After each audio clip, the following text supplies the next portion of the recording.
Welcome into this carrier update presented by Uptake. I'm Tony Mulvey, joined by Thomas Wasson. Thomas, looking at contract rates, we've got both the initial and that final reporting, and it's a very interesting chart when you start looking in it. We got a lot going on. Remember we keep talking about what is it going to look like moving into second half of the year. How are contract rates holding up? Well, a lot of it so far in the initial and the final. Looking at the green, that's our final. It's got a lag time. The initial is by about 2 weeks, but down at 276 compared to 295.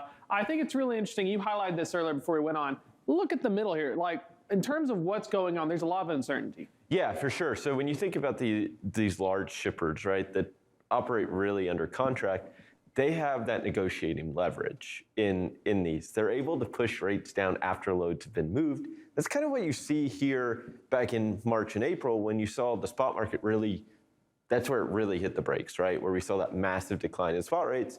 You saw shippers kind of like, they're seeing that and they start pushing try to push contract rates down. And that's where you're seeing some of this final drop, right? And then you see it bounce back. I mean, you saw that initially reported contract rate didn't really move. So that's why you're going to see some of that final pop back up there. I mean, look, they're darn near identical at the beginning of June. But you're seeing it on the initial side really start to slow down. I would expect that you're going to see it on the final side show that same softening or slowdown here as we move into the last few months of the year. I think that's a great point for people to take in consideration. RFP cycles are different by shipper, by time. A lot of the shippers who did their RFPs and they're finishing up by the first half of the year, we saw these rates with expectations of high rejections, high volume, moving forward. Now that we're moving downwards, there's almost an advantage for those who maybe start the year in August or September based on their reporting cycles, because like you said, we're seeing a drastic decline in pricing power, and there doesn't make any sense from a shipper side that once you smell blood in the water to not take your foot off the brakes. Absolutely. We'll move on here to your next chart. Perfect chart. Contract, spot, right? This spread between the two.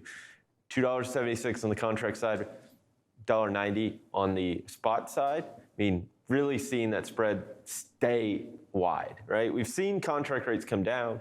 Spot rates have followed suit, but the difference is it's been a little bit of a smaller change, right? We've gone from basically $2 at the beginning of the month to $1.90 now at the end of the month, whereas on the contract side, granted, we're 14 days behind, so we're right now in the middle of the month.